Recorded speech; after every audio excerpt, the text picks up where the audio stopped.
care about the people that we're here to serve and protect. Begin CPR. Hey, are you okay? Keep going. Push, push, push. Hi, guys. How's it going? Wonder Woman, Superman, or Batman? What really happens in a fire is it's pitch black. Thank you. Oh!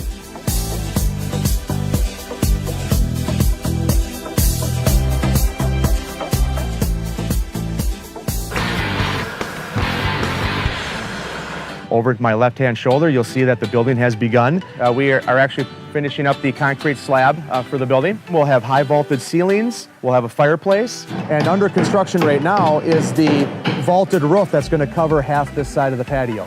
And after the hockey rink is complete, we're going to finish the site work. This was a good spot to put a filter that would intercept flows coming down the existing storm sewer and run stormwater through a spent lime filter that would reduce phosphorus. The removal time is really late fall and into winter.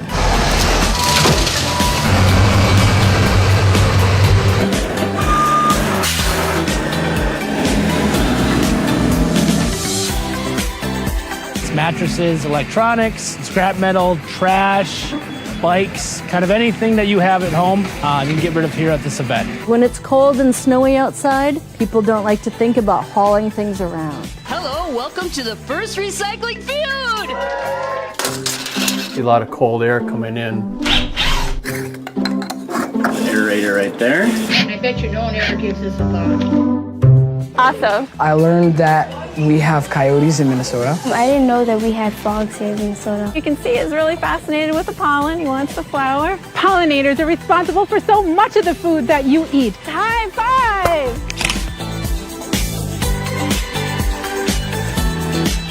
Create the Junior High Police Academy. This is my partner, Cody. He actually came from the country of Germany. We're just building partnerships and relationships. Today we're going to talk about how to get to and from school safely. Drivers, listen to the kids' advice. Congratulations. We are grateful for what you did. Maplewood Public Safety employees are being presented with the city's Life Saving Award.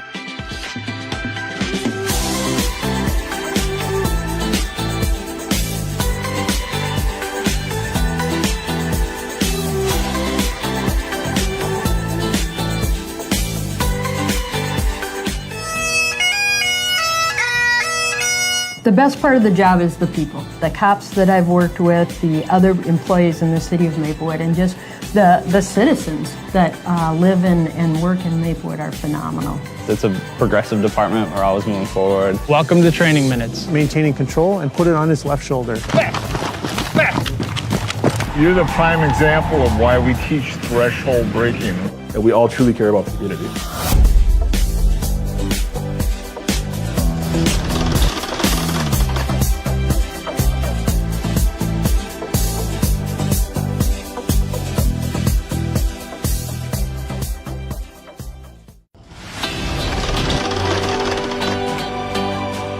Maplewood's just an amazing place to work. Our community prides itself on being welcoming, respectful, and inclusive.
We're good.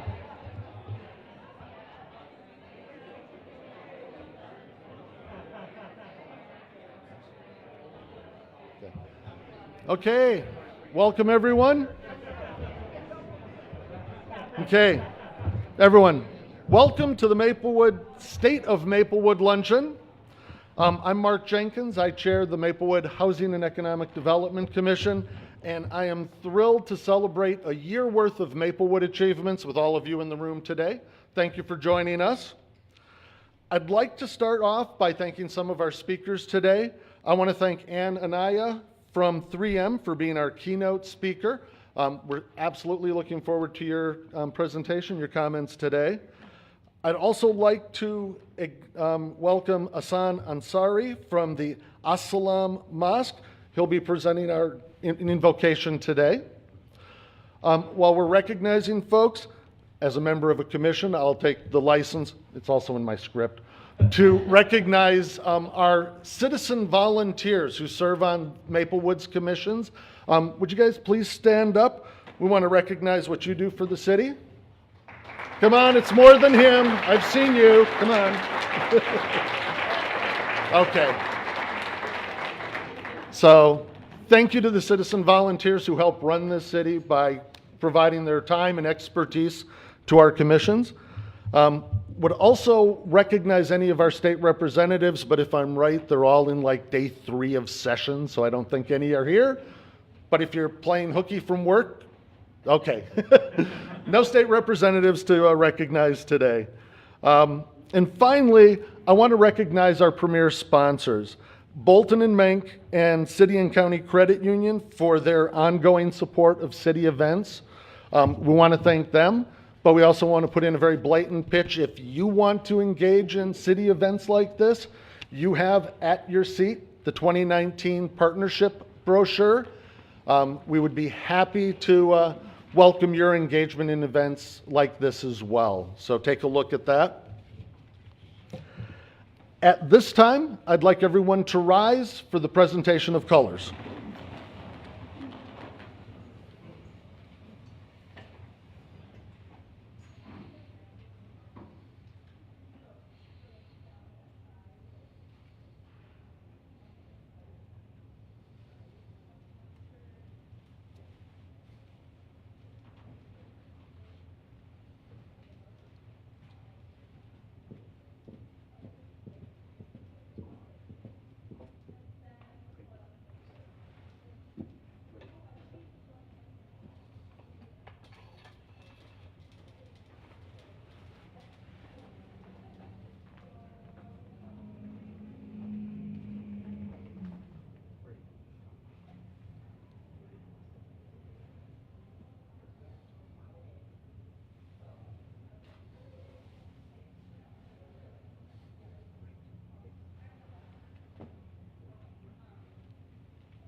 And if you'll join me in the pledge. I pledge allegiance to the flag of the United States of America and to the republic for which it stands, one nation, under God, indivisible, with liberty and justice for all. Thank you. And I want to thank Maplewood's Police Department Honor Guard for your dedication and service. Thank you, gentlemen. Yes, absolutely. At this time, I'd like to introduce Maplewood City Manager, Melinda Coleman.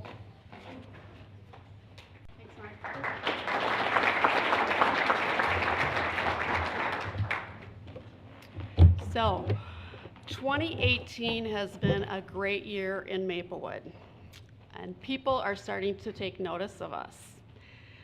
Some of it might be due to the crazy election we had last year. But we've also had much more information to share with you today about the many positive things happening in our community. First of all, if you've read the news, you know that Mayor Slawick is now the chair of the Metropolitan Council. She was appointed by Governor Walz a couple weeks ago, so she is off on a new adventure. Councilmember Tu Zhang now represents us in the House, and we are very happy for him. We've lost 2 members of our council, but now we have strong representation to hear the concerns and our voices from the Northeast Metro, and we see that as a very positive thing. We are really proud of their accomplishments, and we look forward to working with them in their new roles. We have a lot of additional good news we're going to share with you this morning. The first thing I wanted to mention was our new community building in Wakefield Park. This will be open this spring. This will be a great gathering spot for our residents, and we've also done some additional park upgrades and really improved the lake water quality there, which was really important to our residents that live near there. Our collaborations with the business community continue to prosper through our partnership with the St. Paul Chamber. In the last 2 years, we visited 35 of our businesses. In the last 2 years, companies gave us a solid snapshot about how they're doing. Some are in growth mode and some are in innovation mode. But most of them are just holding steady, which is good. They're generally concerned about current transit opportunities for their workers, but they're very optimistic about the promise of a Gold Line and a Rush Line bus rapid transit in our community. Nearly all of them face hiring challenges. It's hard to find good workers. In most cases, they need to be trained. So those are some of the challenges that we heard about from our business community. These conversations with our businesses have been very beneficial both for us and for them, and we are continuing our partnership with St. Paul Chamber moving forward in 2019. We also are more engaged with our diverse populations and our faith communities. You will hear more specifics about these initiatives and accomplishments over the next couple hours. But first of all, I'd like to say that it is my pleasure to welcome you all here today to the State of Maplewood Luncheon. It's great to see so many familiar faces, partners, and a few new guests as well. These accomplishments and many more that you'll hear about today are due to our senior leadership team and their staff, as well as our City Council's policy direction and oversight. And also, as you heard, we do have a lot of advisory board members who help us with our direction that we're going at the city. Some of our departments provide services directly to residents. Residents take notice of this, and we've actually gotten high marks for quality of services provided when we do community surveys. Other staff of ours, they work behind the scenes. I am really pleased that I'm the person that leads these departments, and I want you to know that each and every one of us will do whatever it takes to serve our residents and our businesses in any way we can. So I'm going to talk a little bit about each of our departments, and I'd like to ask the department heads, when I say your name, you hear your name being spoken, to stand up, and if you have staff with you, to have them stand with you. So I'd like to start with our finance director, Ellen Paulseth. She has set us on an aggressive path to reduce our capital debt. We also had the smallest levy increase for 2019 in all of Ramsey County, and we are building a stronger general fund balance. We were able to accomplish these things due to policies and fiscal discipline set by Ms. Paulseth and her team. Ellie, thank you. We also know that a modern IT system is critical for efficient government operations. I would like to thank Michael Folds. Thank you, Michael. He's our Maplewood Information Technology Director, and his department is the folks that keep us all connected with each other and with all of you. In addition, Michael has been instrumental in helping many of our departments implement new software programs to be more efficient. One of those tools is called Cartograph. It allows us to track all of our city assets, including our infrastructure, our park equipment, and even something like all of our ash trees that have EAB, or emerald ash borer disease. And it can do much, much more than that. So thank you, Michael, and your team. Here's a fun fact that I find fascinating. Maplewood has 135 miles of streets that we have to maintain and repair. That's in addition to an extensive sewer system, acres of parks to maintain, and of course, snow plowing.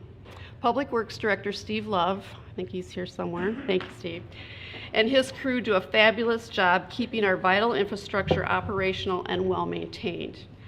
I hear a lot of positive feedback about the great job our crews are doing at removing snow in a timely manner.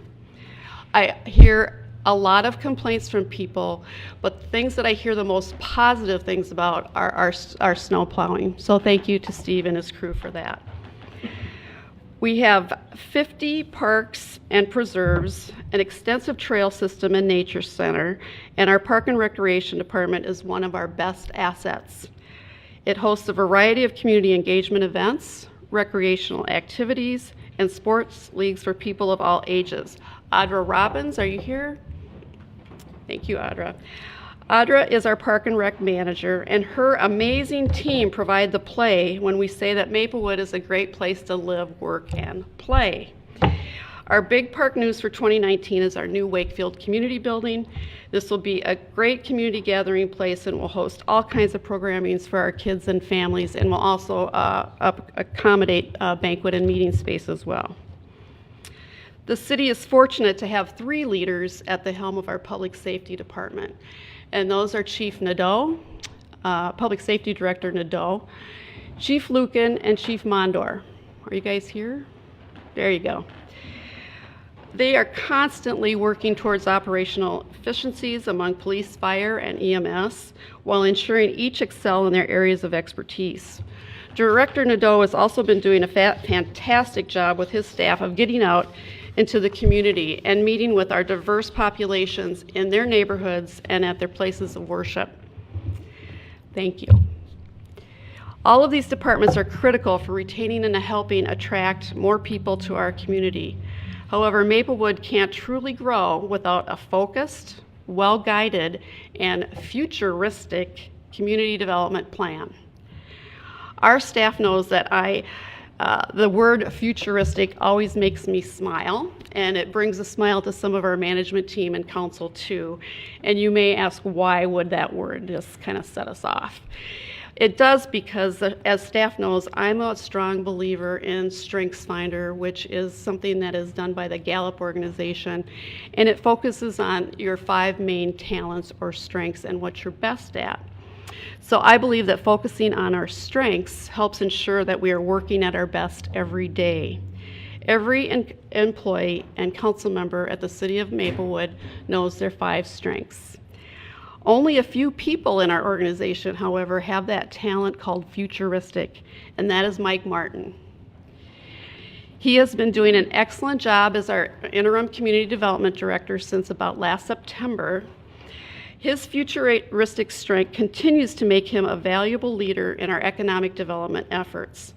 Last year, he led our 2040 comp plan process, and that included a steering committee made up of advisory board members, residents, our business community, and city council. We had numerous study sessions. I think we met monthly. And then on top of that, we had neighborhood meetings, and we used Social Pinpoint to gather input on our webpage. And we had almost 1,000 people give input through our webpage on what they thought would be best for our community. This effort was a huge success. So looking at other communities, our 2040 plan had the most robust engagement process to help develop a comprehensive plan for a vision for Maplewood's future development. Thank you, Mike, and your team. One of the city's challenges is attracting and retaining great workers, and we heard in our discussion with our business community that's a challenge for them as well. Our Assistant City Manager and HR Director, Mike Funk, and his team have streamlined hiring and onboarding. Mike has implemented software that can help us guide our staff from the hiring process through the annual performance review. We're better communicating with our employees and engaging them, and we're making sure that they're on track to achieve our goals and objectives, which all fall into our strategic priorities, which you see on the banner. Looking outward, he, along with Lois Knudsen, who is not here today, have implemented Invisio, which allows us to report to our residents and our businesses on how we're doing with our strategic plan and the outcomes. And these can be found on our webpage, and we're just about ready to do the final report for 2018. That should be up and running within the next couple weeks. Mike and his employees have also made wellness and engagement a key priority. We have had a 0% increase in our healthcare premiums in the last 3 or 4 years, and that is pretty much unheard of. And I do believe that this is because of our wellness programs. This also includes a wonderful partnership for employee memberships here at the YMCC. So we're really pleased to have that. Thanks, Mike. These are just a few of the things that we're doing as department heads. I would like to just acknowledge a couple more people. First is Joe Sheeran, he's right there, and his communication team, Chad and Kevin. They have really stepped up our game in reaching out to our businesses and our community. Last year, they created 75 videos talking about the different projects and programs that we're doing in the city of Maplewood. And I have to say, they are just delightful. They're fun, they're informative, and they're very creative. And so I'm really proud of this team, and I really appreciate how they provide and promote these services for our city. We are getting noticed for our work. In fact, they recently won an award for our Recycling Family Feud game. So that was pretty fun. So I'd also like to thank you for your work today, taping this and taking photos and coordinating everybody's part in this. So thank you very much. Finally, I'd like to acknowledge Andrea Sint, our city clerk. Is she here today? Maybe not. And Ron Beatty, our city attorney. There's Ron. I wanted to thank them because they have been really instrumental in guiding us through a crazy election season. We had a coin toss, we had a recount, and now we're trying to figure out what state law will allow us to do in terms of replacing our mayor and council member Zhang. So we really thank them for their assistance and guidance through these last couple months. And finally, I'd like to thank Gina Kuchenmeister and the staff who were involved in planning today's event. This year, we're going to do something a little bit differently. Since we don't have our mayor here this year, we are going to hear from all 3 of our council members. So I would like to thank Councilmember Juniman, Councilmember Abrams, and Councilmember Smith for being here and being willing to speak, and I know you all like to do that. But thank you for your service and policy guidance over the last year. It's been most appreciated. And you will hear from them right after lunch. So thank you, everybody. Welcome.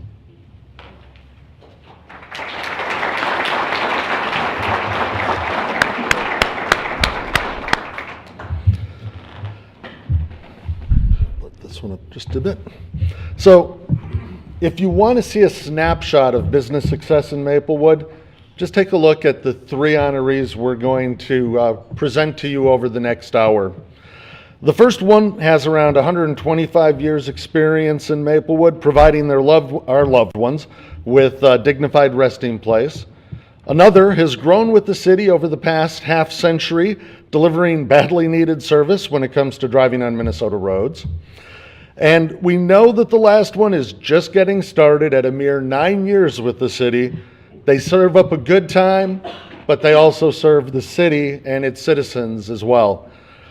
In the next hour, you're going to learn more about each of these organizations and how they've become assets to our community. But first, after more than a century, Union Cemetery isn't going anywhere. That's what their Assistant Superintendent Dominic Pierre tells us, at least. When they build, expand, or make an upgrade, it has to last. And recently, that's meant a closer eye on environmental sustainability. The acre property. We have a lot of green space inside a very urban area. We had roughly about 60 50-gallon barrels. That's what we used before, 50-gallon plastic barrels. There was a lot of the compost and recycling involved, and we were trying to pull out the recycling. It just wasn't efficient, and we figured there got to be a better way. Now we've reduced it to 6 stations of 3 barrels, so we have 18 barrels. They're larger barrels, and they're strategically placed. So we have our recycling here, our trash bin here, and then our yard waste here, which actually helps a lot. They didn't have to do that, but they recognized they can achieve their daily business goals and protect the environment at the same time. I think this walkway came out fabulous. I think it looks really fantastic, especially against the black granite that we have up here. to unite the Veterans Memorial with the Columbarium, we put these pavers in. And the difference between these pavers and normal pavers is that when we dig down to put the pavers down, we put crushed rock instead of class 5 and also finishing sand, which water will go through these pavers and it'll dissipate when we have large rainfall instead of going off into our streets and sewers. We're actually in the process of changing out all our light fixtures to LED light fixtures as well. And this is something that obviously is going to save us money in the long run, but also help the sustainability of the cemetery. They're a beautiful part of the Maplewood community. This recognizes that they're a thoughtful member of the Maplewood community and our environment.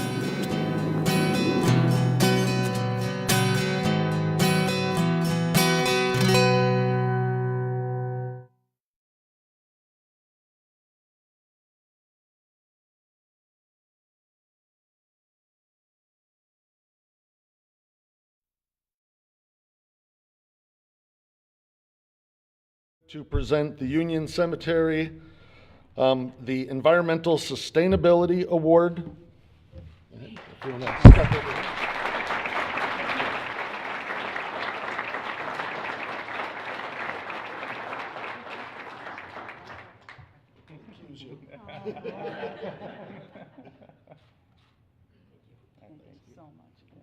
Thank you. If you'd like to, say some words. Yeah.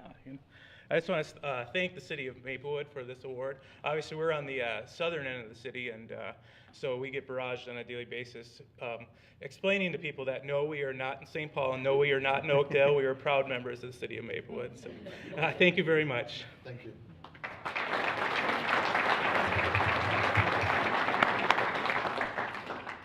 So every year we have a member of our Maplewood faith community present our invocation. Today we're honored to have Mr. Ansari from the As-Salam Mosque. Mr. Ansari, if you would deliver the invocation. I'm going to guess. Would you like that? No, I'm okay. Okay.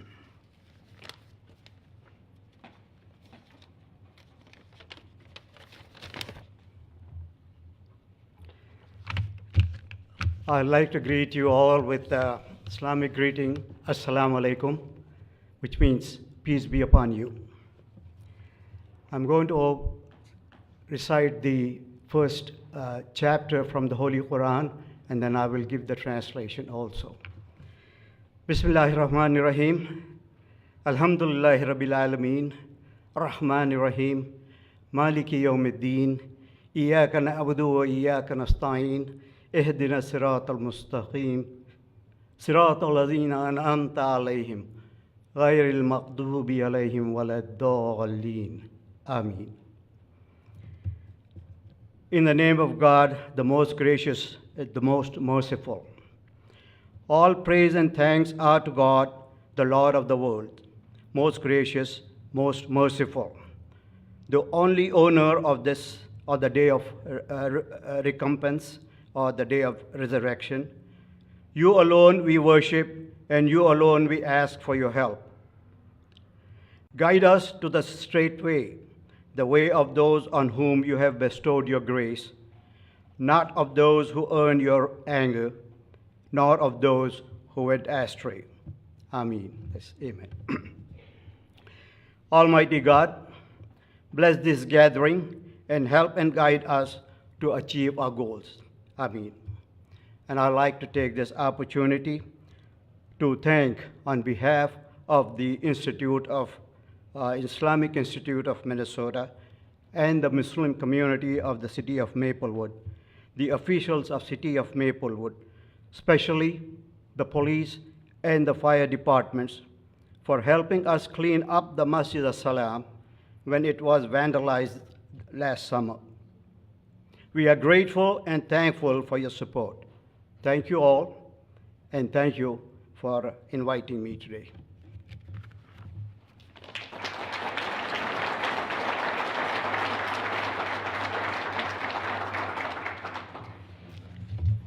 Okay, with that, we're going to move into lunch. I am going to ask a favor, though, of Chief Nadeau.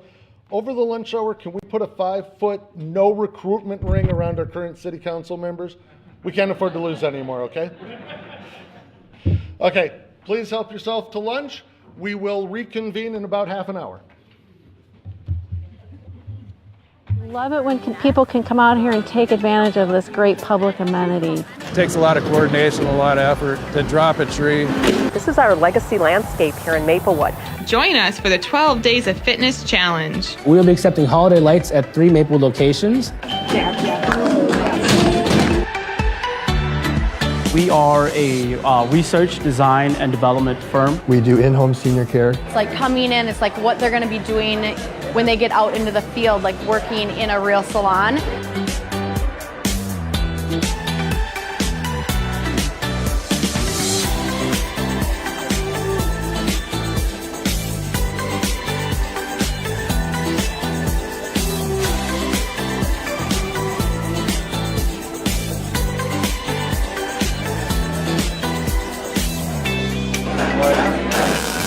Wondercammer is a new kind of job fair. Instead of prospective workers making their pitch, companies are inviting students to learn about their industry and explore opportunities. This is how to use a laser cutter. This is how you use 3D modeling software. This is how you use a 3D printer.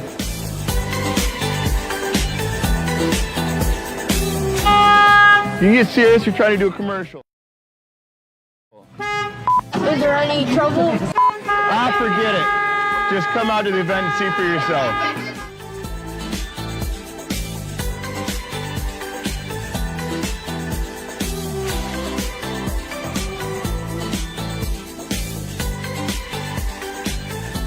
There used to be a huge set of railroad shops. It's fun to visualize what it might have looked like in the late 19th century. It's kind of fascinating history. It's kind of hidden history. We use photos like this when we're doing natural resource restoration at the park, but look how open it was at one point in time.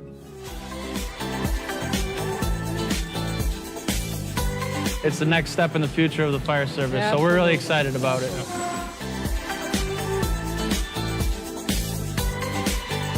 Don't make yourself a ready victim.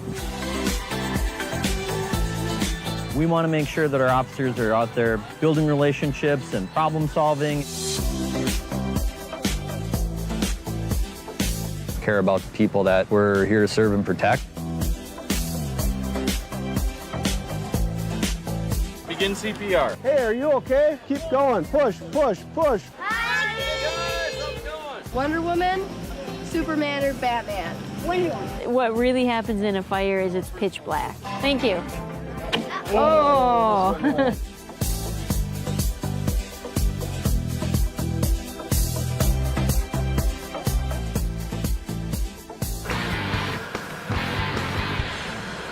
Over my left-hand shoulder, you'll see that the building has begun. We are actually finishing up the concrete slab for the building. We'll have high-vaulted ceilings. We'll have a fireplace. And under construction right now is the vaulted roof that's going to cover half this side of the patio. And after the hockey rink is complete, we're going to finish the site work. This was a good spot to put a filter that would intercept flows coming down the existing storm sewer and run stormwater through a spent lime filter that would reduce phosphorus. The removal time is really late fall and into winter.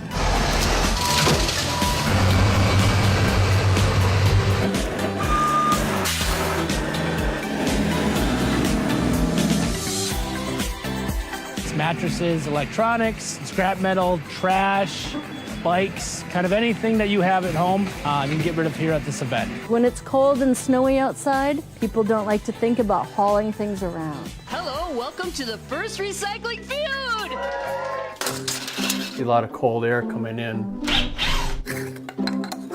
Aerator right there. I bet you no one ever gives this a thought. Awesome. I learned that we have coyotes in Minnesota. Maplewood's just an amazing place to work. Our community prides itself on being welcoming, respectful, and inclusive. We love it when people can come out here and take advantage of this great public amenity. It takes a lot of coordination, a lot of effort to drop a tree. This is our legacy landscape here in Maplewood. Join us for the 12 Days of Fitness Challenge. We will be accepting holiday lights at 3 Maplewood locations. We are a research, design, and development firm. We do in-home senior care. It's like coming in, it's like what they're going to be doing when they get out into the field, like working in a real salon.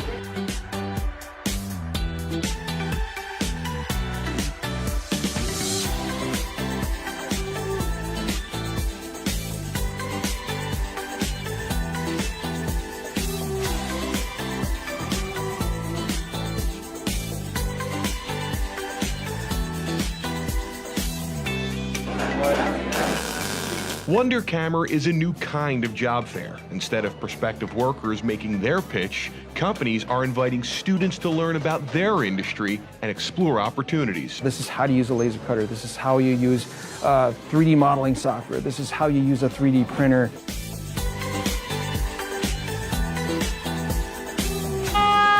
You get serious? You're trying to do a commercial. Is there any trouble? Forget it. Just come out to the event and see for yourself.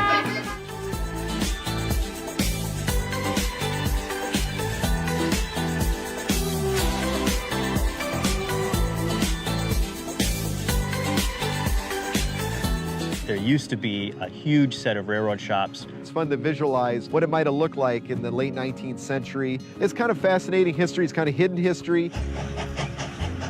We use photos like this when we're doing natural resource restoration at the park, but look how open it was at one point in time.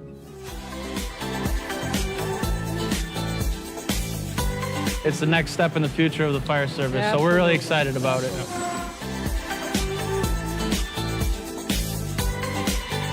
Don't make yourself a ready victim. We want to make sure that our officers are out there building relationships and problem solving. Care about the people that we're here to serve and protect. Begin CPR. Hey, are you okay? Keep going. Push, push, push. Wonder Woman, Superman, or Batman? Wonder Woman. What really happens in a fire is it's pitch black. Thank you. Oh.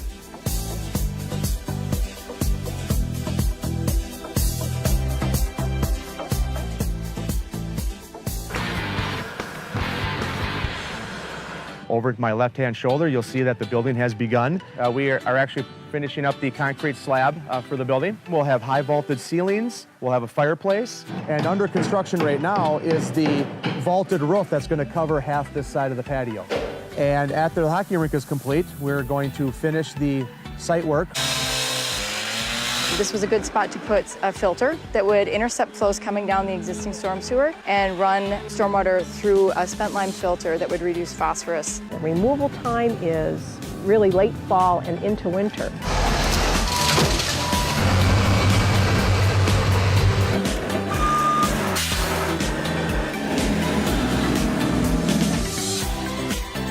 It's mattresses, electronics, scrap metal, trash, bikes, kind of anything that you have at home, you can get rid of here at this event. When it's cold and snowy outside, people don't like to think about hauling things around. Hello, welcome to the first recycling feud. See a lot of cold air coming in. Aerator right there. I bet you no one ever gives this a thought. Awesome. I learned that we have coyotes in Minnesota. I didn't know that we had frogs here in Minnesota. You can see he's really fascinated with the pollen. He wants the flower. Pollinators are responsible for so much of the food that you eat. High five! Create the Junior High Police Academy. This is my partner, Cody. He actually came from the country of Germany. We're just building partnerships and relationships. Today we're going to talk about how to get to and from school safely. Drivers, listen to the kids' advice. Congratulations, we are grateful for what you did. Maplewood public safety employees are being presented with the city's life-saving award.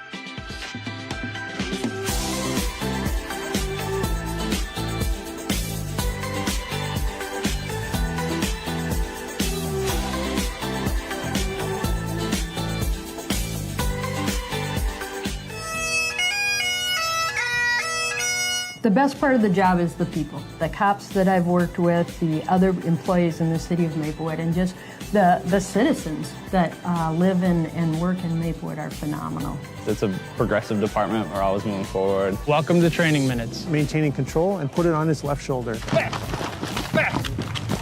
You're the prime example of why we teach threshold braking. And we all truly care about the community.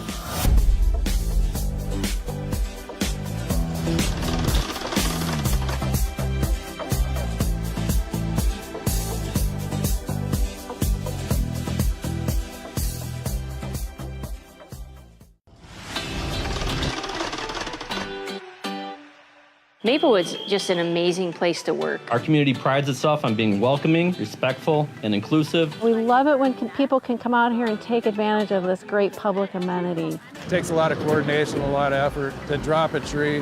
This is our legacy landscape here in Maplewood. Join us for the 12 Days of Fitness Challenge. We will be accepting holiday lights at 3 Maplewood locations. We are a research, design, and development firm. We do in-home senior care. It's like coming in, it's like what they're going to be doing when they get out into the field, like working in a real salon.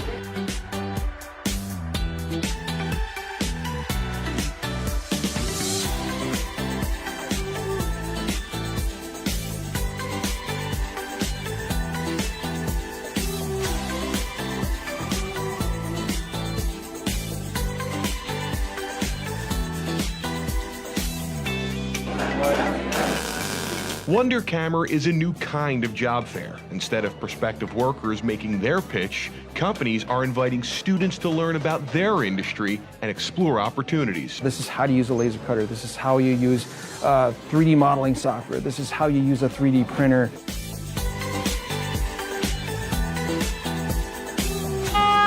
You can get serious, you're trying to do a commercial. Is there any trouble? Forget it. Just come out to the event and see for yourself.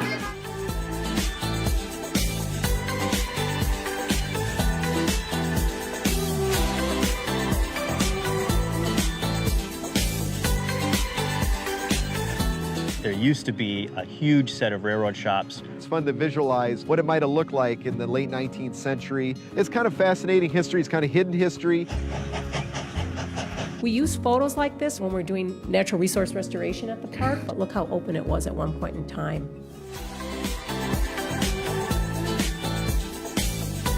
It's the next step in the future of the fire service, so we're really excited about it.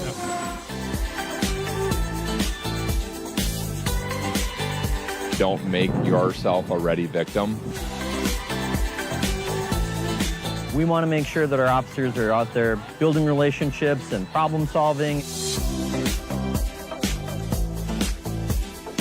Care about the people that we're here to serve and protect.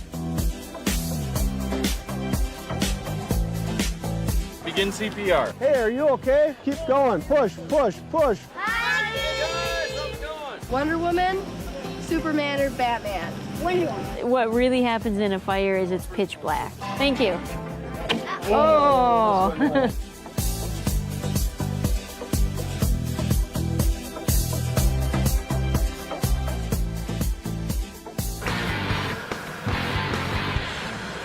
Over my left-hand shoulder, you'll see that the building has begun. We are actually finishing up the concrete slab for the building. We'll have high-vaulted ceilings. We'll have a fireplace. And under construction right now is the vaulted roof that's going to cover half this side of the patio.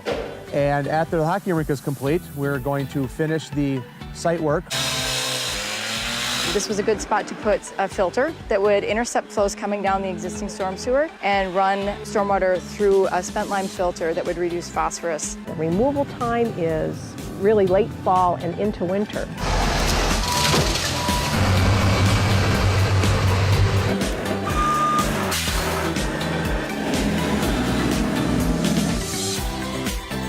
It's mattresses, electronics, scrap metal, trash, bikes, kind of anything that you have at home, you can get rid of here at this event. When it's cold and snowy outside, people don't like to think about hauling things around. Hello, welcome to the first recycling feud.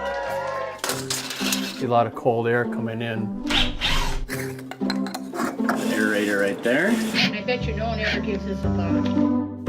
Awesome. I learned that we have coyotes in Minnesota. I didn't know that we had frogs here in Minnesota. You can see he's really fascinated with the pollen. He wants the flower. Pollinators are responsible for so much of the food that you eat. High five!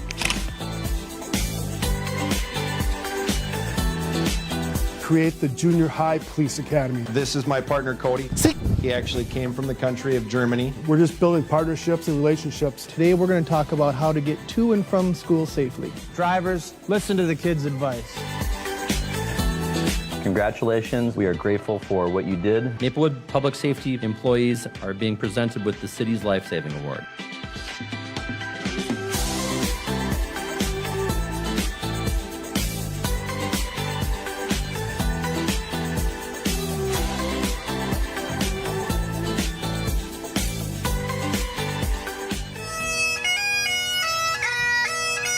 The best part of the job is the people, the cops that I've worked with, the other employees in the city of Maplewood, and just the citizens that live and work in Maplewood are phenomenal. It's a progressive department. We're always moving forward. Welcome to Training Minutes. Maintaining control and put it on his left shoulder. You're the prime example of why we teach threshold braking. And we all truly care about the community.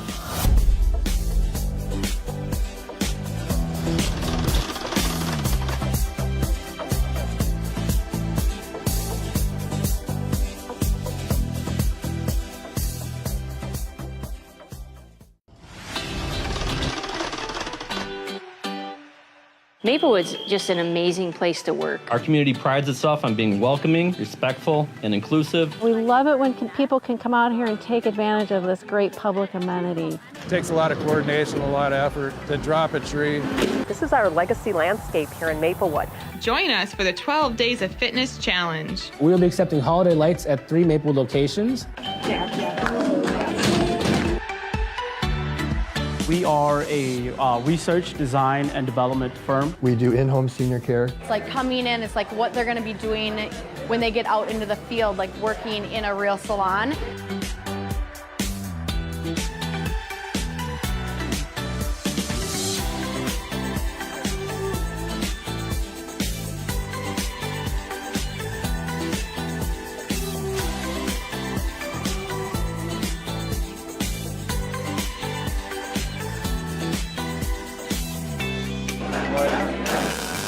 Wondercammer is a new kind of job fair. Instead of prospective workers making their pitch, companies are inviting students to learn about their industry and explore opportunities. This is how to use a laser cutter. This is how you use 3D modeling software. This is how you use a 3D printer.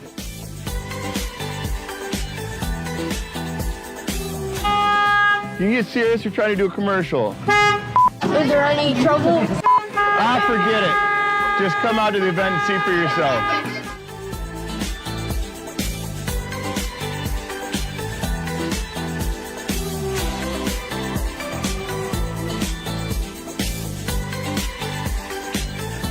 There used to be a huge set of railroad shops. It's fun to visualize what it might have looked like in the late 19th century. It's kind of fascinating history. It's kind of hidden history.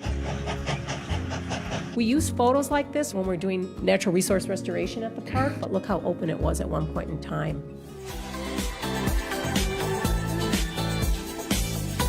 It's the next step in the future of the fire service, so we're really excited about it.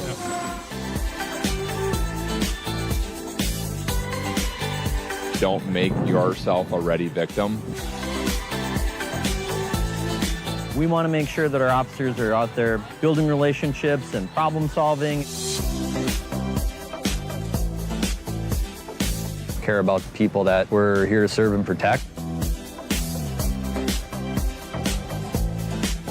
Begin CPR. Hey, are you okay? Keep going. Push, push, push. Hi, guys. How's it going? Wonder Woman, Superman, or Batman? Wonder Woman. What really happens in a fire is it's pitch black. Thank you. Oh.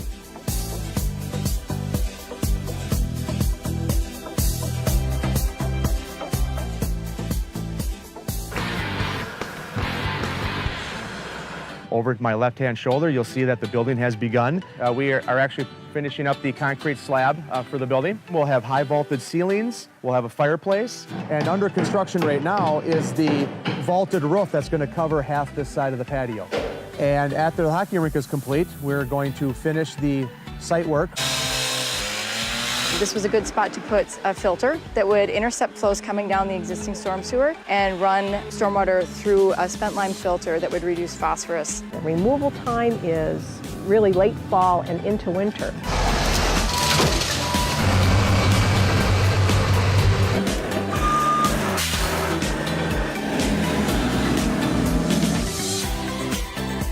Mattresses, electronics, scrap metal, trash, bikes, kind of anything that you have at home, you can get rid of here at this event. When it's cold and snowy outside, people don't like to think about hauling things around. Hello, welcome to the first recycling feud. A lot of cold air coming in. Aerator right there. I bet you no one ever gives this a thought. Awesome. I learned that we have coyotes in Minnesota. I didn't know that we had frogs here in Minnesota. You can see he's really fascinated with the pollen. He wants the flower. Pollinators are responsible for so much of the food that you eat. High five! Create the Junior High Police Academy. This is my partner, Cody. He actually came from the country of Germany. We're just building partnerships and relationships. Today we're going to talk about how to get to and from school safely. Drivers.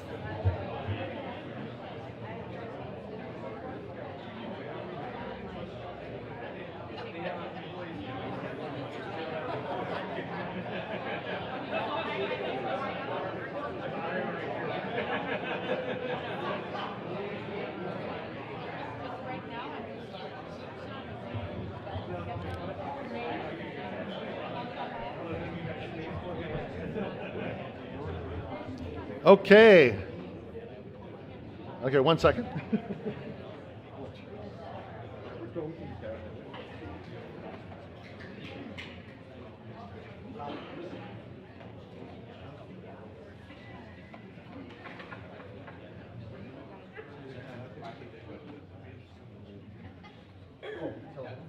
Oh, you said it's good. Brian said it's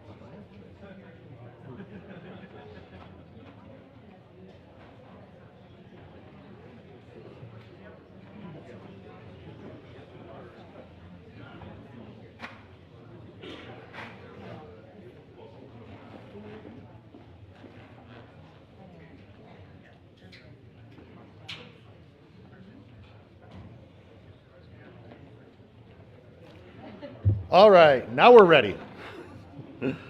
So I hope everyone is enjoying their lunch. We do recognize we're taking important time out of your day, so we do want to keep the program moving on schedule. I also see that all 3 city council members are still with us, so thank you, Chief, for keeping us safe during lunch.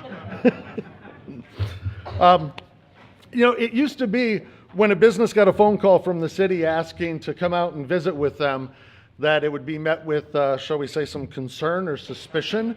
What does the city want from me now?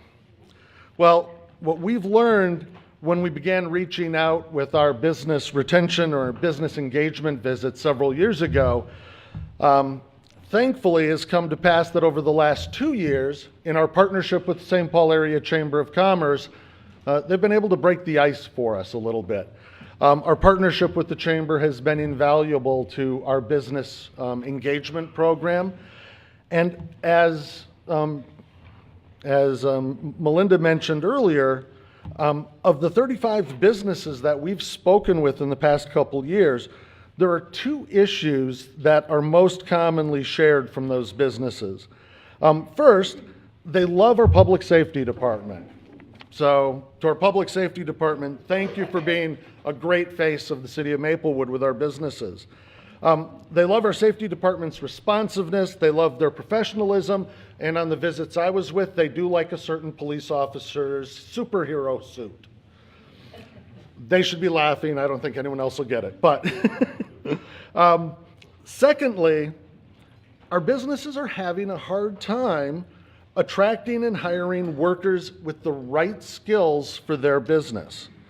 So in planning today's event, we wanted a speaker who could empathize with that challenge and speak to that with our businesses and organizations to help them navigate the generational and skills changes that are hitting our workforce.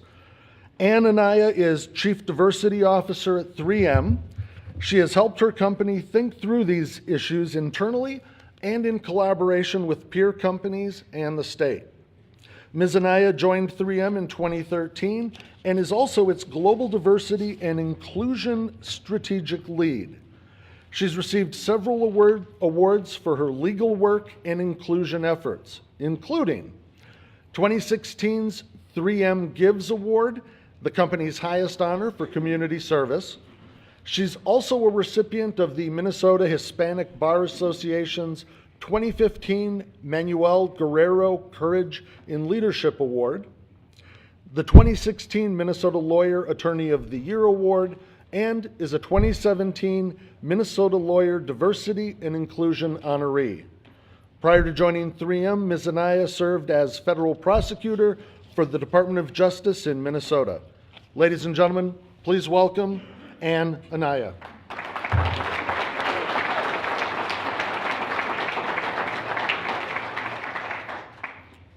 Well, thank you for having me today. It's my great pleasure to be here with you, and it's such an honor to be with you at your end of the year or year in review.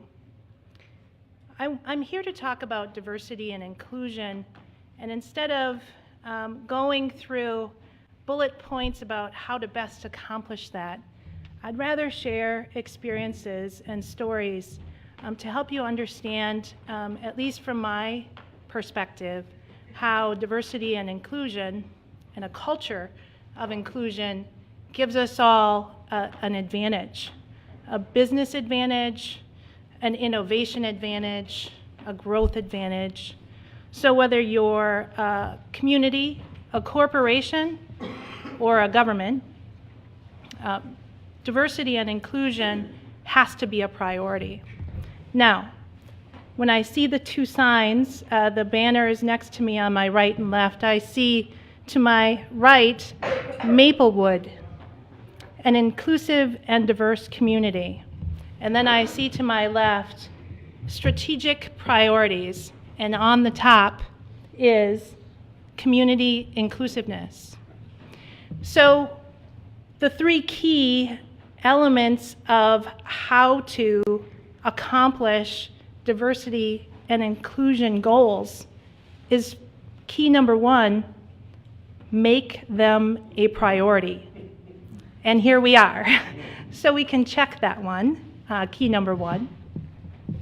And we know why it's so important to make them a priority, because Harvard Business Review and McKinsey have all found through studies that to make complex decisions, to create new and different solutions to old and new problems, and to be at the front of attracting the best talent, diversity and inclusion has to not only be a priority, but key number two, resources have to be put toward that priority.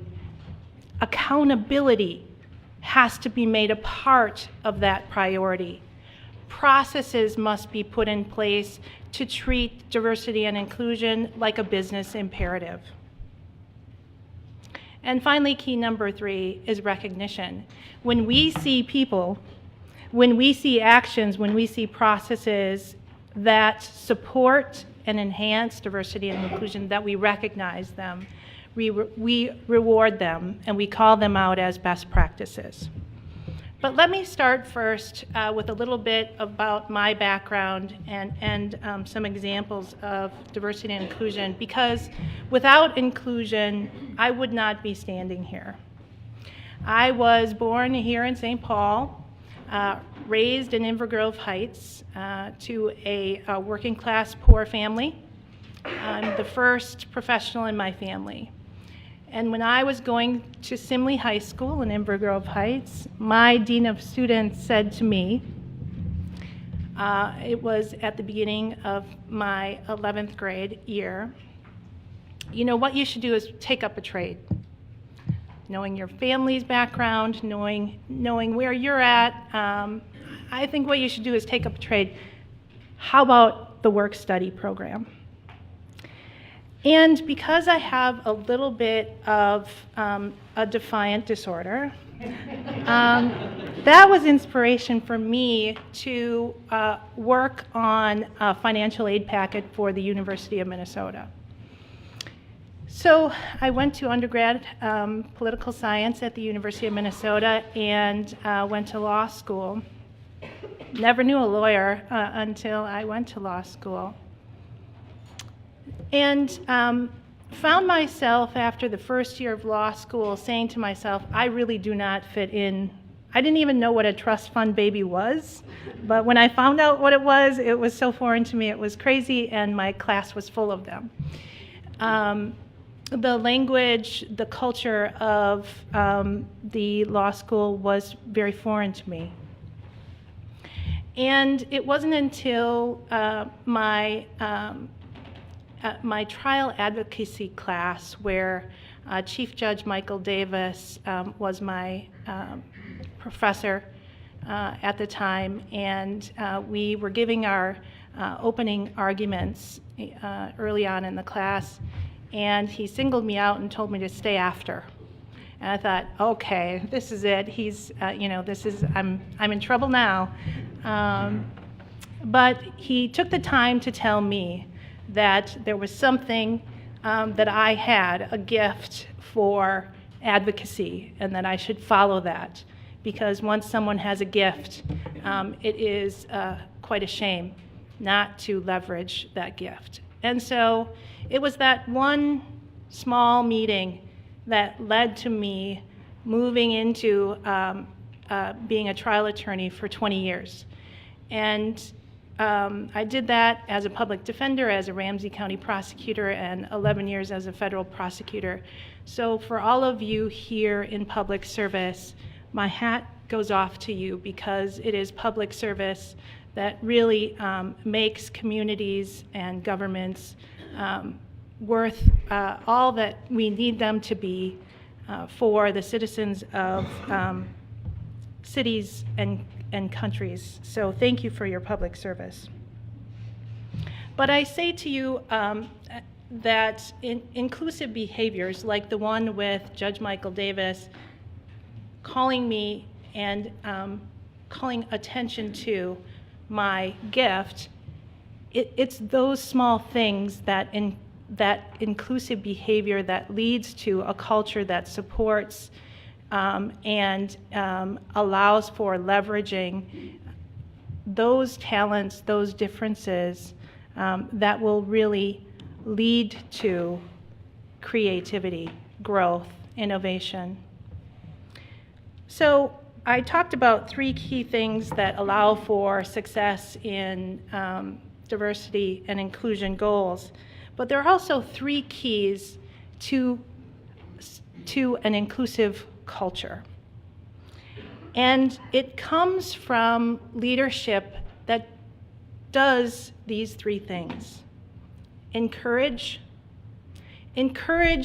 those people to leverage their talents. We talked about everybody has a strength, the strength finder. That talent, that strength needs to be encouraged.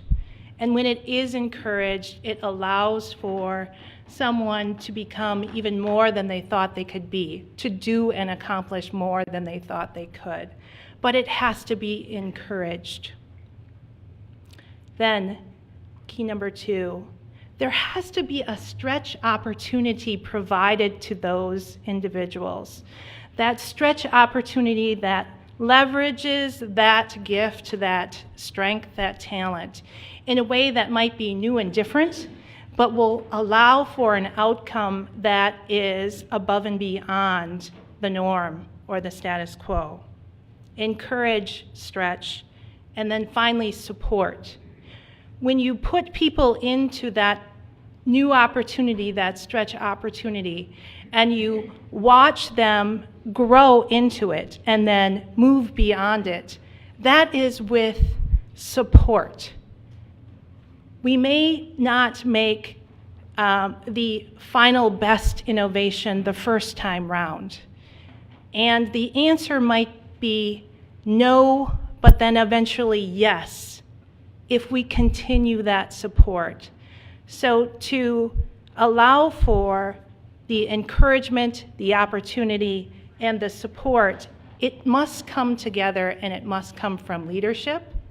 Yes, there is a part that must be played by the individual that is allowed the opportunity, but the leadership to allow that culture, that environment that allows for the support of that individual to seek out and actually realize the most from that strength or that talent is so important.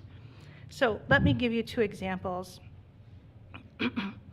When I was working at the Department of Justice, serving as an assistant United States attorney here in the District of Minnesota, after 11 years, I thought that now was the time, if ever, to go into the private sector. And I applied to one company, and only one, and that was 3M.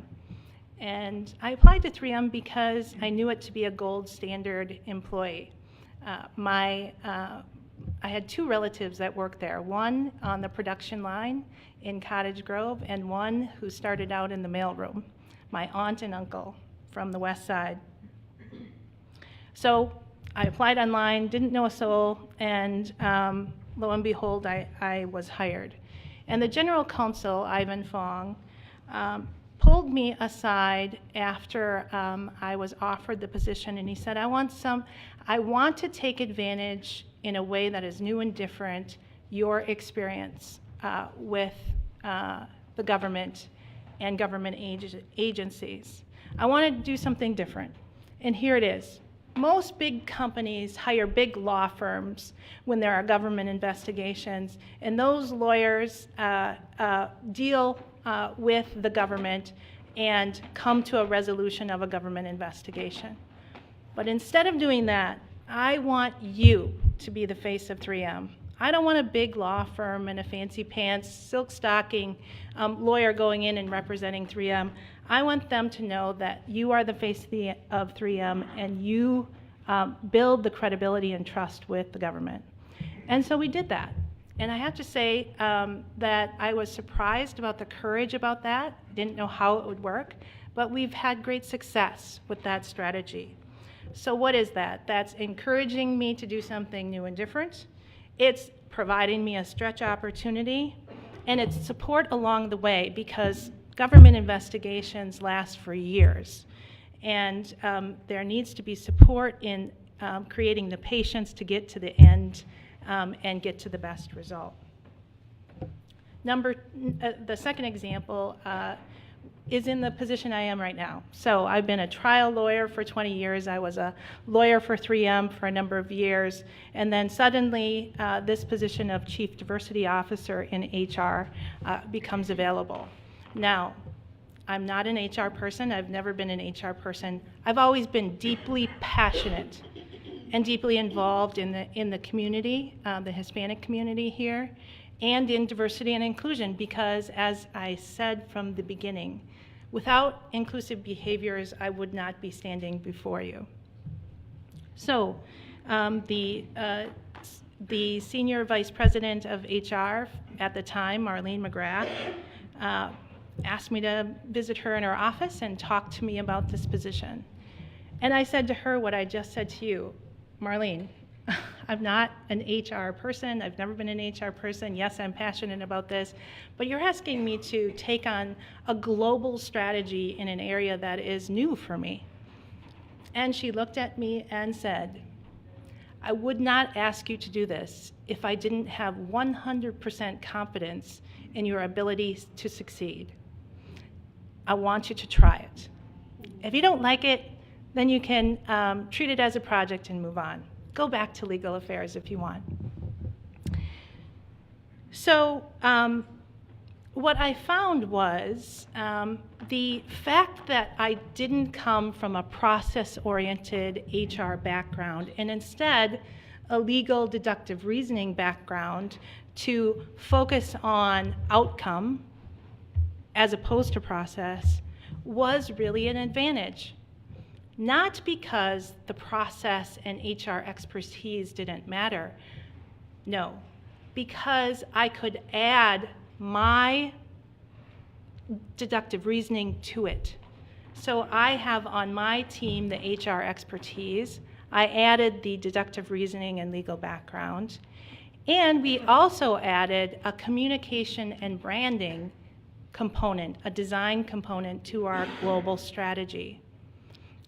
We talked about the communication team, that I saw the videos of the communication team, and they're fantastic.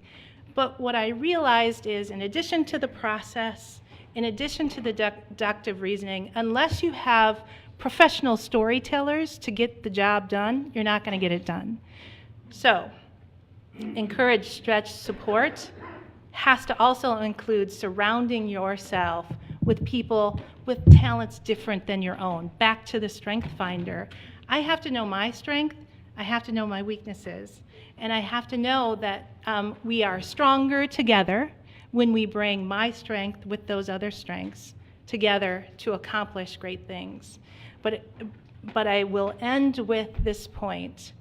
The priority of inclusion and diversity and bringing that together into a community and a culture.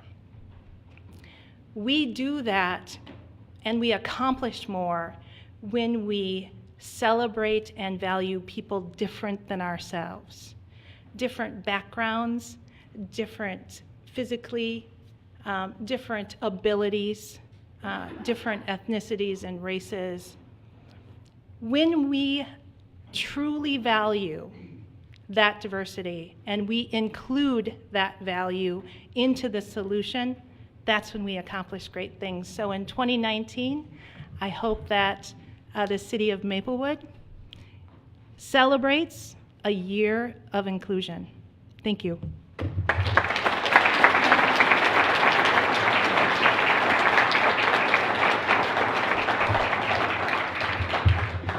Thank you very much, Ann. We appreciate that. In the mid-1960s, the average cost of a car was about $3,000.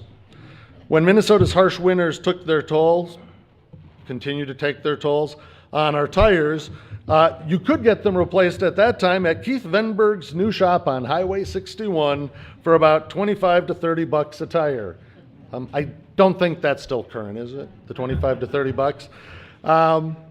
But while the auto industry and Venberg Tire and Service have changed extensively since the mid-60s, Venberg's commitment to the community, customers, and its employees has remained extraordinary.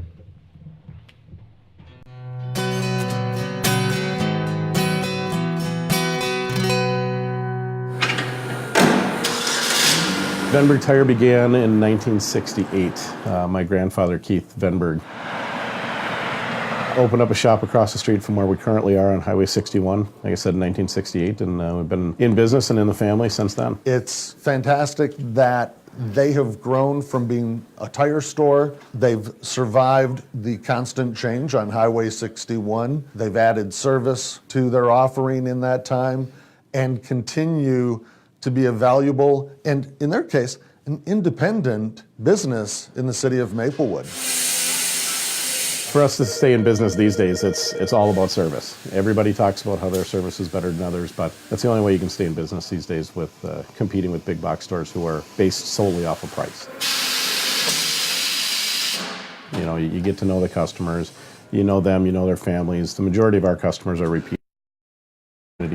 This is our way of recognizing those companies that invested in their location in our city decades ago and continue to invest in our community and continue to serve our community. You do see our names on the back of hockey jerseys and football jerseys and lacrosse jerseys, and we're involved in, you know, Chamber of Commerce and Rotary and anything you can think of. We put a lot of money back into the community because we want to see our community grow. We want to thank them for being an example to other companies that are trying to decide, is Maplewood a good place to start a business? Can Maplewood sustain a business for many years? And will we be able to grow in Maplewood? Venberg Tire shows that the answers are yes, yes, and yes. We really like our location. We're placed perfectly in between all the dealerships, right on Dealership Row, just south of 694, north of 36. You're right in just a perfect location. So there's no real need to move out of Maplewood, and they treat us well when we're here.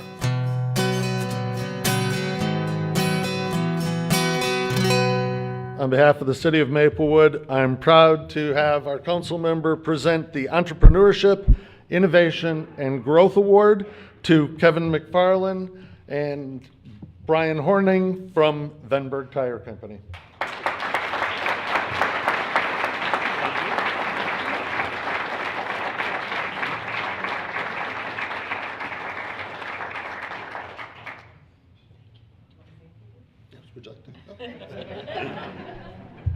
Thank you very much for being such a valuable leader by example in the city of Maplewood. As City Manager Melinda Coleman said in her opening remarks, People around the state are starting to take notice of Maplewood and what it's accomplishing.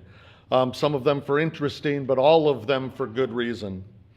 Since our former mayor is now the chair of the Metropolitan Council, we're taking a new approach to our State of the City speech by asking all 3 council members to recap our 2018 success and highlight what's ahead in the new year. To kick it off, please welcome a council member who knows the thrill of victory, the agony of defeat, and the amazement of a tie, all in one election, Councilmember Marilee Abrams. Thanks, Mark.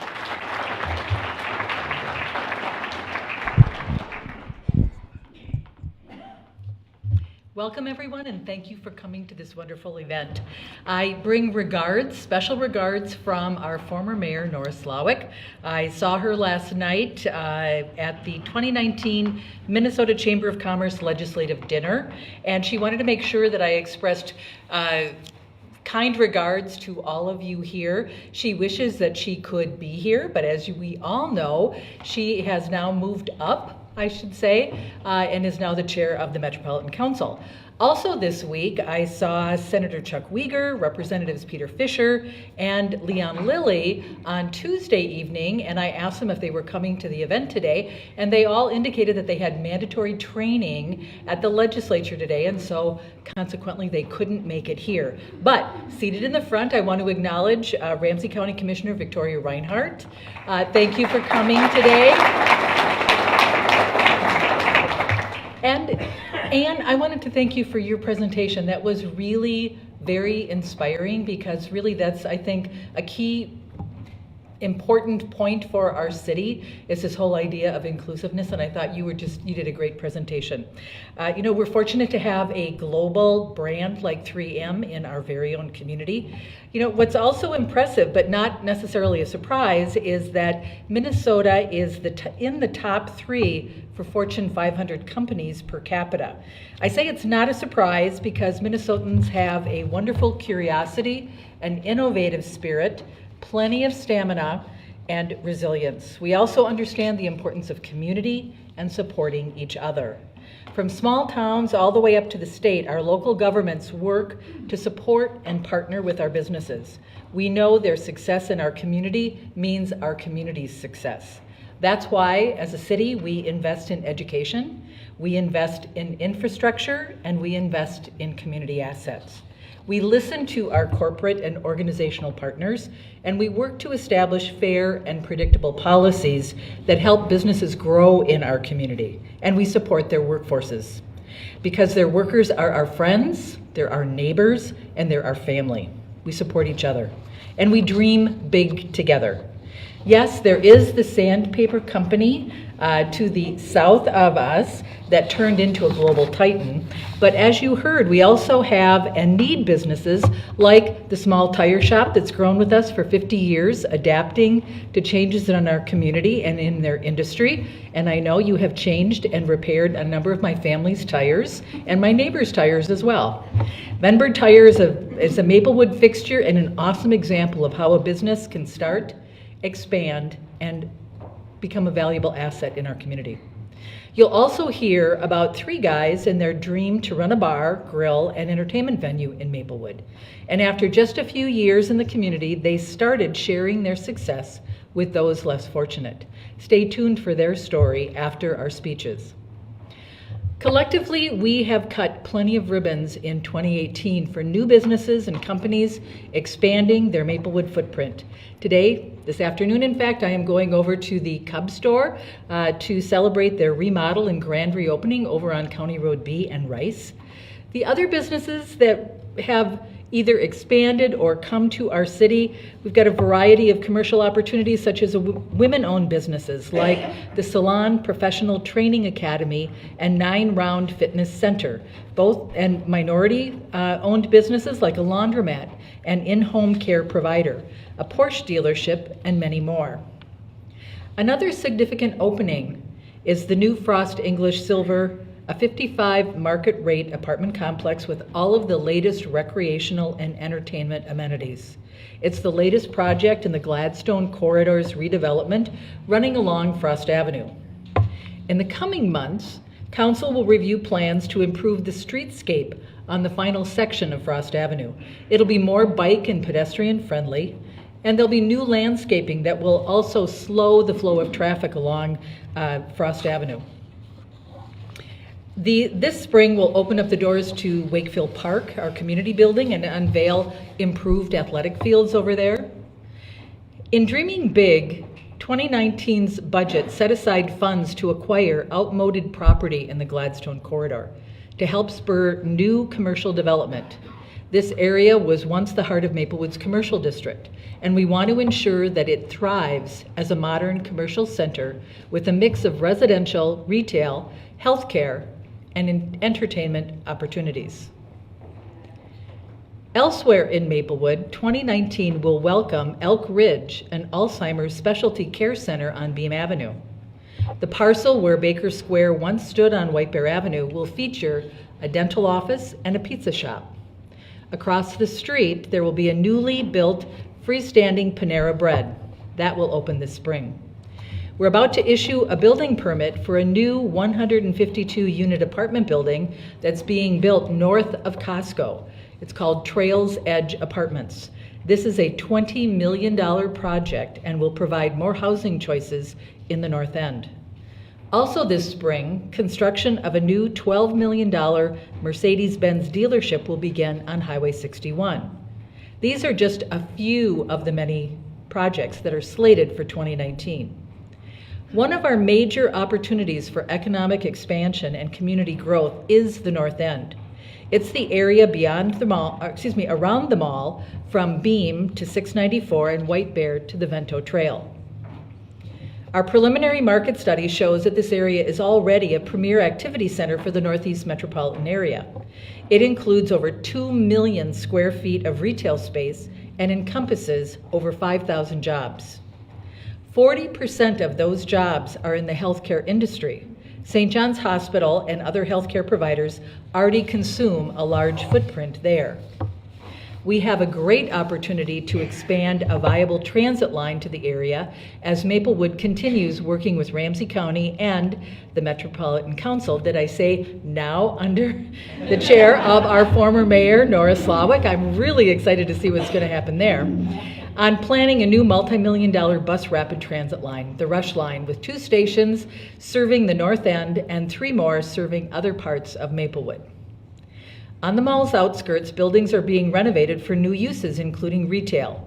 This is where I'm asking our staff, our community, our business leaders, and organizational partners to dream big. The shopping complex of the 90s that we all knew is outdated, but there is still a need for a central gathering spot for dining, entertainment, education, shopping, and living. With an already established healthcare infrastructure, we can easily add seeing your doctor to that list. If we dream big, the possibilities are limitless. I see an international marketplace selling food, spices, furnishing, and other items that attract our newcomers and longtime residents looking for something unique. In the summertime in that area, I see a farmer's market and a skating rink in the winter. I see an educational center for a nursing program that partners with St. John's Hospital, or a state-of-the-art trade school to train our future plumbers, electricians, and mechanics. I see Century College President Angelina Melander sitting out here, and I just spoke with her last night and suggested, wouldn't that space be wonderful for a partnership, between 2 different entities in terms of a public-private partnership and bringing in a trade school or something to that area. I believe we need to dream big. There are already plans on the horizon for a new hotel in the area. One of our business leaders is calling for a water park to attract families. So, here's where we are. Late last summer, we kicked off the North End Vision Plan to reimagine the entire area up there, the North End. We hired Perkins & Will, a planning and design firm, to help us guide this project for the city. After convening some open houses, we've established a formal North End group. It includes the City Council, key city board and commission representatives, and other community members representing residents, businesses, nonprofits, and governmental partners. As part of the next phase, we're anticipating a preliminary set of findings and recommendations in the coming months. To learn more about the plan and help shape this area, you can visit our North End webpage on the city website. There's also more information in the annual report that's on the table in front of you if you take a look at page 15. I started this speech highlighting our businesses. I'd like to end it by making a commitment to our citizens. Without you, we don't have a community. We've grown from a conglomeration of villages into a thriving Twin Cities suburb. We've done that by working together to invest in amenities like parks and trails, recreation centers, programming for all ages, well-maintained streets and roadways, and a professional, responsive public safety agency. We need to dream big together in 2019 so that we can continue making Maplewood a great place to live, to work, and to raise a family. Thank you.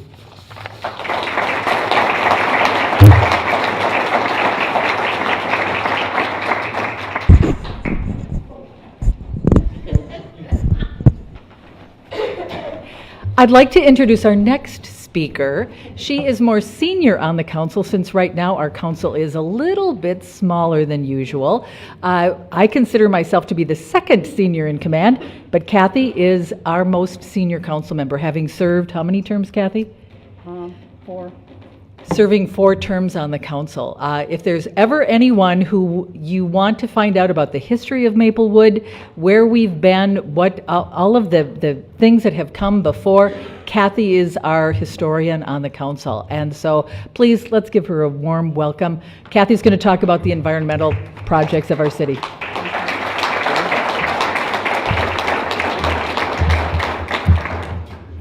That was polite of her to call me the historian. I'm just an old lady, actually. It is really my pleasure to speak to you about our environmental projects here in the city of Maplewood because it makes us a very well-known community. I can't even remember exactly when it started, but I do believe it goes back for me back to 1987, excuse me, where I was on the recycling task force. Boy, does that sound antique. And we had our first drop-off for recycling up on the hill, and we thought we were just really out there, which we were, but we didn't stop. We have been on a roll ever since. And I want to point out that this really is exciting to me because I think our sustainability piece is three-legged, kind of like the three-legged stool. It's financial sustainability, it's operational sustainability, and it's environmental sustainability, and that last one makes the other two much more effective. We have a long record, established track record in dreaming big environmentally, as Ms. Abrams talked, because we were one of the first cities to enter into the Green Step Cities program. That started in, I think, late 2009. We went in 2010. We fairly rapidly advanced, and we have achieved one of the first communities to achieve Step 5 and maintained it. As a matter of fact, when we were awarded Step 5 the first time 3 years ago, they didn't even have the award designed yet because we were ahead of the game. Just to help you a little bit with what environmental sustainability means to us in Maplewood, it's land preservation, it's water quality and in conservation, energy conservation, green building, urban agriculture, our nature center and environmental education programs, recycling, and of course, organized collection.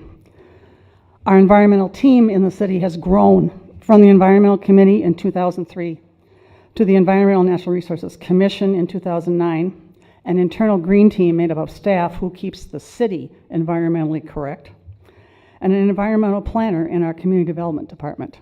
We're one of the only cities to have that. Excuse me. As I mentioned, we were one of the first cities to enter into the Green Step Cities program, and you're evaluated in about many things. It includes energy use, which some of the business here and some of our residents have participated in the past, stewardship and land use, yoo-hoo, Fish Creek, expanding transportation options, and helping ensure, easy for me to say, economic development and the environment aren't at odds Because sometimes as you look at development and redevelopment, you think, uh-oh, what about that wetland? Well, in Maplewood, it's protected, but you also have staff to work with you, that would be the environmental planner, to make things happen and still keep our environment at the top of our list. To let you know what happened with our energy program, that was 3 years ago when we started, which was Energize Maplewood, and then we re-energized Maplewood a year later. We had participation from 2,300 households and almost 300 businesses. For those of you in the business community, if you're not aware of what this can do for you, you can talk to our environmental planner. Those who've already done it can speak to it. Even just replacing all of your light bulbs with LED light bulbs will make a difference in what kind of money you pay out. Ask the people from Union Cemetery. Good work, guys. We are constantly striving to reduce greenhouse gases. And this isn't just a buzzword in Maplewood, it's an action. We have fleet management people in public works working on it. We have an idling, shall I say, reducer in the police department. Lots of things can be done differently if we just try. When it comes to the electrical energy reduction, we also want to talk about renewable resources. And right now we have nearly 8,000 rooftops in our city that are viable for solar energy. So to say that we are going to start working on that and need to encourage people and help people get interested is an understatement. As I've already mentioned, it's not just about saving energy. It's about a lot of things, including clean water. Ms. Abrams referred to our program over at Lake Wakefield. And finally, we've known for a long time it had to be done, but you have to get there. We are finally going there. I think it was 3 years ago we started the spent lime deposit drain with the watershed district, and we are now going to add the one up on Silver Lake so that we'll be helping them as well. Sorry. If you haven't been over to Frost Avenue lately, she pointed out the 2 new developments. Across the street is one of our gyms, the Gladstone Savannah. And it has finally come to the point where we could reopen it and re-grand open it this summer. And it has interpretive signage to help you with the environmental and the natural and the historical value of that property. And to tell you how that impacts the Silver apartments over there, one of the first things the developer said was, oh, look what's across the street. It's senior living, and people can walk out their front door and walk those trails. So it does have an economic impact. Also this past year, we adopted an urban agriculture ordinance to take away some of the barriers to having healthy foods. And we have expanded our Edgerton Community Garden on the west side of the city to accommodate more growers by adding ADA accessible raised beds and a wheelchair ramp. In 2019, perhaps the largest environmental project will be the master plan for the 40-acre nature center. If you've not been there, it's kind of down in the South Lake, sort of. It's right northeast of 3M. There's lots of 3Mers who have eaten their lunches there over the years. It is 40 years old. It has served a wonderful purpose. It's our major educational outreach to residents, students, anybody who wants to come and walk some wonderful trails. But it's more than bird watching. It's more than pollinator gardens. It's a whole lot of energy that you can pick up from being in a place like that. But as you know, 40 years later, we have to look forward. And so now we are going to assess what we have, how it's worked, what kind of staffing it will require to make it an even more significant part of our community. Excuse me. And I would be remiss if I didn't again point out that we are in great debt to our watershed districts, particularly Ramsey, Washington, because they have helped us with many of our environmental programs. And wonderful things happen when you work together. And as everybody knows, we're trying to do more with less. Everybody needs to work together. I want to acknowledge the businesses who have seen the bottom line benefits of being greener. And I want to encourage others of you to try and do the same. You have energy savings, increased productivity because you have more money to put where you need it. And we can acknowledge places like Gethsemane Lutheran Church, who churches all need money, as we know. We're able to save thousands of dollars on its electricity thanks to our guidance through our environmental planning department on their sustainability efforts. You can talk to Strauss Skates, Costumes Plus, and the Salvation Army, who also participated in our Energize Maplewood program. It really pays off. Thanks to the cooperative spirit among staff, residents, businesses, the city at large, Maplewood has always been an environmental leader. And as long as I'm standing here, we're going to stay there. Only we're going to get better. I'm asking that you keep up your own stewardship and continue dreaming big about energy reduction, better ways to use our land, cutting down on pollution, and finding ways to reduce, reuse, and recycle. As Ms. Abrams said, all of us have a stake and a role in keeping our city vital to live in, to work in. We also have a stake and a role in making Maplewood clean, healthy, environmentally sustainable, so that we can all enjoy it and be healthy here. P.S. I have to give a plug too. In your sustainability report, you can look at pages 22 and 23 to see how good we are. Thank you.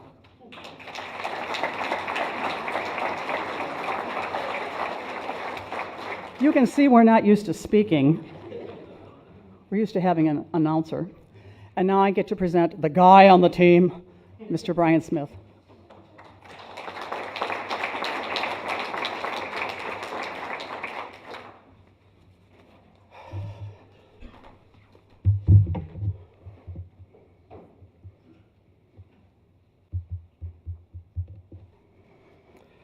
Before I go to the script, I'm going to make Melinda and Joe nervous for a minute. I just really was moved by what Ann had to say, and I think as we're, as a council, facing some big decisions over the next, frankly, few days, I just want to say I am so grateful to be part of a team of council members, with Councilmember Abrams, Councilmember Juniman, as well as former Mayor Slawick and former Councilmember Zhang, of people who brought different strengths to the dais, and people who were able to teach me things, all of them, and make me a better council member because of their contributions.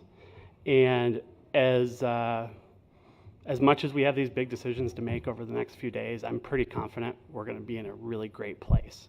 And the good news is we've got a core of really good people, and we've got a lot of really good folks waiting in the wings to join our team. So just a big thanks to Councilmember Abrams and Councilmember Juniman, and just I'm really looking forward to working together through this time, because I think it's going to be really fun, actually. And I think in the long run, the changes we're going through right now are really positive. And so, all right, so now I'll get to the part that I'm supposed to talk about here. Community inclusiveness. As Ann mentioned, it's first on this list. And inclusiveness, or as I like to think about it more as connectedness, is an ideal I think we can all value. But truly creating connectedness takes a tremendous amount of work, focus, and tenacity. It doesn't happen quickly, and it takes a sustained and coordinated effort. Plus, it's hard to measure, and I'm not sure I know how to measure it, but I'm pretty sure we all know it when we see it. The vast majority of community connectedness happens without any help from the city. It's welcoming the new neighbor to your street. It's snow blowing someone else's driveway because you know they're out of town during the snowstorm. It's sitting at the picnic table on a beautiful Minnesota evening, having a beer with your neighbor after work. Those are ways we find to connect with each other. But as a city, we have to continue to find ways to provide more ways to create connections, to keep broadening how and with whom people find connection in Maplewood. This can range from newsletters and events, leaders and staff knocking on doors, social media, and even council meetings. But while this effort is shared across the city and across our city government specifically, there are 3 departments who've shown outstanding leadership in bringing our community together this past year. Those departments are Public Safety, Parks and Recreation, and Public Works. Each of these groups are busy doing their day jobs, keeping our city safe, keeping our infrastructure sound, and our parks vibrant. In addition to this, however, these teams have coordinated with each other to create opportunities for the council, commissions, city staff, and most importantly, residents to come together, have fun, and celebrate our diverse community. Collectively, the city held close to 100 community gatherings in 2018. Despite impressive thunderstorms, thousands headed to Hazelwood Park for the 4th of July fireworks. Families packed the lot just outside this room for the Summer Touch a Truck event. Members of the Corinne community crowded the street for what's become an annual block party. These events are critical for a number of reasons. First, it gives city leaders and staff a chance to connect with community members in an informal setting. We can listen to their concerns, hear their stories, in an environment that's more natural than in the official setting of a meeting. I'll give you some context. As council members, we spend several hours typically reading through reports and budget documents to prepare for workshops and council meetings. Of course, they provide valuable information from our staff, but it's our job to read between the lines of that information and understand and evaluate, to the best of our ability, what impacts our decisions will have on residents. It's not often we hear directly from residents, and when we do, it's typically from those who are expressing concerns or frustrated with how they view these potential impacts for themselves and their immediate neighbors. This is important input, but it usually remains to us to understand what people who are supportive of an initiative might have to say. They don't typically call us. We try to get input from residents in other broad-based ways like social media, surveys, and more traditional meetings like public hearings and formal neighborhood meetings. But, people are busy, and sometimes these methods are just not as effective as we'd like them to be. But at these events, in just a few minutes over a hot dog standing next to a snowplow or near the food trucks at the 4th of July, we get the privilege of hearing how people really feel about their roads, what's happening in their neighborhoods, then some more about their roads, and ideas on their new developments, and then usually a little bit more about their roads. But seriously, it's honest, it's unfiltered, and incredibly valuable perspective on the issues that face our city. The other gift of these city organized gatherings is for members of our community to get to know each other. Actually, this probably has to be the number one priority for us, to get to know each other in order to keep us from becoming the other. My colleagues and I have always characterized Maplewood as a welcoming place that celebrates diversity. And while the city as a whole enjoys a vibrantly diverse community, which is growing more diverse all the time, this is not always the case neighborhood to neighborhood. So we don't always have the opportunity to connect with fellow residents who may look different, may have very different life experiences, or different perspectives on things. While our diversity continues to grow, we're still a majority white population, about 70% today. On the other hand, when you look at the public elementary and middle schools in Maplewood's city limits, nearly 70% of those students are non-white.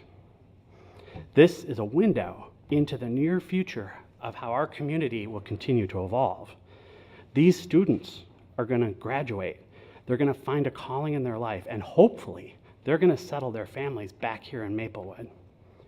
For that reason, it is critical we continue to seek connections across race, ethnicity, age, faiths, and other elements of our identities that can divide us if we're not careful. As we strive for this connectedness, there are prerequisites for achieving it. We must have sound infrastructure. We must have a vibrant local economy that's providing great jobs. And more than anything, we must keep our communities safe and healthy. This is what inspires the excellence and passion of our public safety department every day. That department comprised of an outstanding team of police, fire, and EMS professionals. Here's 3 exciting ways they're raising the bar themselves once again. First, they continue to create a culture of excellence and best practices. The good news is we already have fantastic resources within the department, and sometimes it's just about getting people working cross-functionally to cultivate those talents with each other. Many folks might not realize this, but every single one of our firefighters have extensive medical training and are either paramedics or EMTs. In 2019, the city will partner with Regions Hospital to increase the level of training for our police officers as well, to improve the outcomes for people in crisis if an officer gets to the scene before a firefighter or paramedic is able to be there. Conversely, our police officers have been training for some time now on advanced skill sets around de-escalation techniques. And our police officers are now going to begin training our firefighters and EMTs in those same de-escalation techniques in the event they are responding to someone who is agitated or potentially dangerous to themselves or others, and they happen to be the first ones on the scene. Second, like me, there are many people in our neighborhoods who are suffering from a mental illness. Most are well managed, find ways to thrive, and are living rich lives. There are those, however, who may find themselves in crisis. Often, law enforcement is the first on the scene to help them, to de-escalate the situation, and to find them a safe place to be. Across our country and here in Minnesota, resources for law enforcement to help people in crisis are woefully inadequate. We all know that taking someone to jail is not likely to help, but often that's the only option. We need to not only find more resources for people in crisis, but we also need to make sure we are leveraging every possible resource we already have. That is something we can do a lot quicker than building new resources.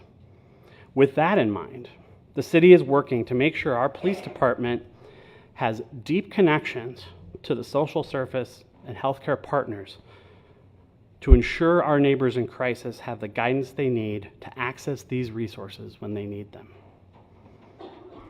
And finally, it is essential we care for our seniors. The fire department has been conducting presentations over the last year or so to help seniors proactively fall-proof their homes. Not autumn-proof, but like don't fall down. To help prevent those accidents in their homes rather than respond to them after the damage is done. Meanwhile, the police department has also been doing great work sharing information through seminars as well on how to avoid scams targeted at seniors, which seem to be getting more and more common all the time. I find myself having to counsel my mom fairly regularly on how to not give out her personal information on these sorts of things. But as we continue to find better ways to deliver services, the fire and police teams are now combining these seminars and traveling to more than a dozen senior gathering places, including right here at the Maplewood Community Center, for a combined class on devoted to keeping our seniors healthy, safe, and happy. These are just a few examples of the ways city staff are committed to helping our community thrive.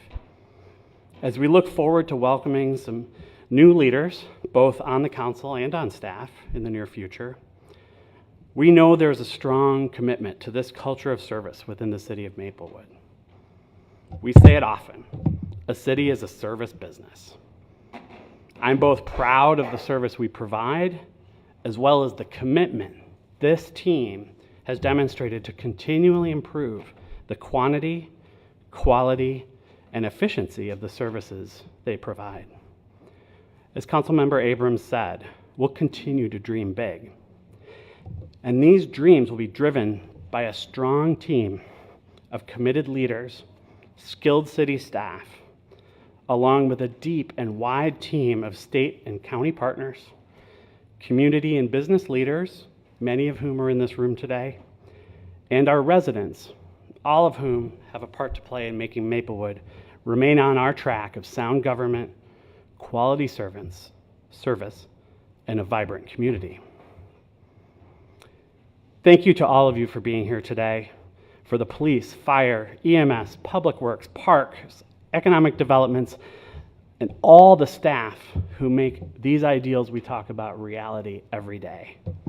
And most of all, thank you to the residents of Maplewood.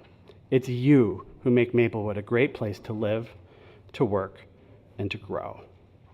Here's to all of our good fortune in 2019.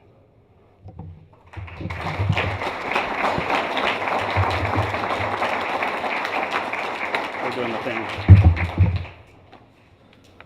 You gonna hang out with me for a bit? I am. I never turned down a chance to hang out.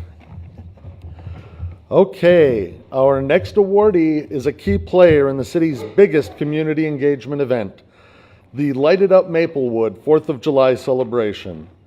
The Doghouse Bar and Grill uses its entertainment expertise to help us throw a great birthday bash for our country.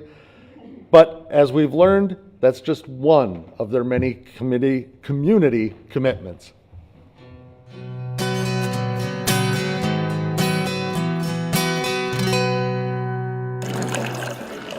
Why would we try to make a dollar off everyone else's hard work without trying to help out the people that are working hard? We've been here for 9 years now.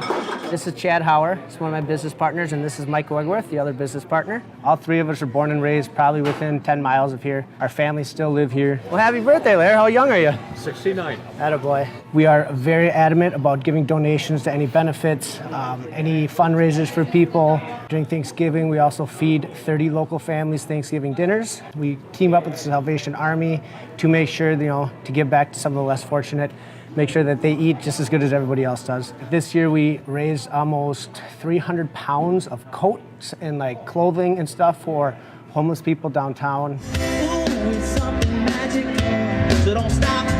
That's awesome. The Doghouse is a great community business to work with. They've partnered with Parks and Recreation on a couple of events, and the big one that they're partners with is the 4th of July, the Lighted Up celebration. And the Light Up Maplewood is a great thing for everybody in Maplewood and surrounding communities. We like to supply the music, give everyone a good time for the 4th of July. Talking with them, it's definitely community engagement, and getting out in the community and being a part of the community is one of their #1 priorities as a business. We're very honored that we were picked for this award itself. I think this is what business ownership should be about, is helping out more.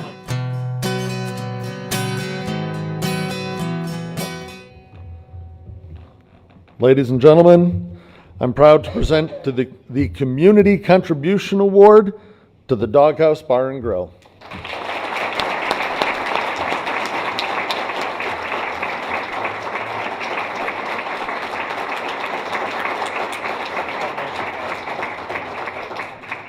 Did you want to say anything? I'll make this short and sweet since it looks like we're running out of time. I just sincerely want to thank whoever was involved with giving us this award. For being a bar, being the Community Contribution Award probably isn't the most common thing. And also only being in business 9 years. Just in the same breath as companies like Union Cemetery and Venbrick Tires is an absolutely honor to us. And hopefully we can continue to be in Maplewood and keep giving back for many, many years to come. So thank you very much.